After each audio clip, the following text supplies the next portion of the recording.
Bro hi bro. Hi hi bro. తాండవం మొదలవుతుంది, ఎలా అనిపిస్తుంది అఖండ? తాండవం మొదలవుతుంది బ్రో.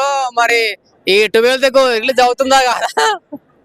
మా ఎక్స్పెక్టేషన్ చాలా బాగుంది, కానీ మేము ఒక హై రేంజ్ లో ఊహించుకుంటున్నాము అఖండ 2 వచ్చేసి ఎలా ఉంటుందని. ఎందుకంటే ఇప్పుడు అఖండ 2 అనేది లాస్ట్ టైం అయితే నాడు పోస్ట్ పోన్ అయింది. మరి ఇప్పుడు 12th అంటున్నారు. మరి ఒకవేళ 12th ఉందా లేదా అనేది మేము గైనామోలో ఉన్నాం మేమైతే. ఫస్ట్ ఆఫ్ ఆల్ 12th కి ఎట్టకేలకు బొమ్మ పడతానని డిసైడ్ అయిపోయింది ఆల్రెడీ. సో రచ్చ ఎలా ఉంటది? ఫింట్లు కూడా వెళ్ళిపోయాయి కెనడా యూఎస్ఏ అంతా. ఎలా ఉంది రచ్చ? కానీ రచ్చరంబలో ఉంటదన్న.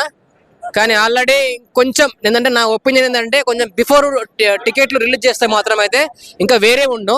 ఇప్పుడు కొంచెం లేట్గా రిలీజ్ చేయడం వల్ల కూడా పబ్లిక్ ఏదైనా ప్లాన్ చేసుకోవాలన్నా కూడా ఏమైనా చేయాలంటే కూడా మాకు టైం సరిపోదు. కానీ ఈసారి ఒకవేళ అఖండ 2 12th రోజు పడితే మాత్రం బాక్స్ ఆఫీస్ అంట ఆల్రెడీ చెప్తున్న ప్రపంచ వ్యాప్తంగా ఒక రికార్డులు కొట్టేస్తాను 100%.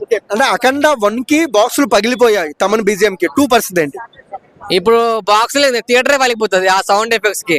ఇప్పుడు 3D ఎఫెక్ట్ లో ఉంది కాబట్టి ఖచ్చితంగా మనము ఆ ఎఫెక్ట్ లో చూస్తే బాగుంటుంది అన్న. అది అఖండ 2 అనేది ఆ మాస్ వైబు, ఆ బాలయ్య, జై బాలయ్య అనే వర్డ్ ఎలా అనిపిస్తుంది బ్రో థియేటర్ లో వింటున్నప్పుడు, సినిమా చూస్తున్నప్పుడు? థియేటర్లలో అక్కడ డైలాగ్స్ వర్షం కులిపిస్తాడు మన బాలయ్య గారు.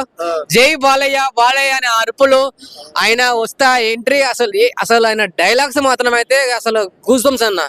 అలా ఎలా ప్రాక్టీస్ చేస్తారో, ఏ విధంగా డైలాగ్స్ ఉంటాయో కానీ ఆ డైలాగ్స్ మాత్రం నేను ఫ్యాన్ అన్న. అంటే చూసాము అఖండ 1 క్లైమాక్స్ లో శివుడు ఇలా పైకి చెక్కడం ఉంటది. ఇలాంటి సీన్లు చాలా ఉన్నాయంట అఖండ 2 లో. ఎలా అఖండ సీన్ లో నేను ట్రైలర్ లో చూశాను, నేను సినిమా చూడలేదు. మళ్ళీ చెప్తున్నాను, సినిమా ఇంకా రిలీజ్ కాలేదు. 12వ తారీఖు వస్తుంది మూవీ. ఆ రోజు చూడండి, చూసినాక మళ్ళీ రివ్యూ చెప్తాము. చూడక ముందు రివ్యూ చెప్తే తిడుతున్నారు పబ్లిక్.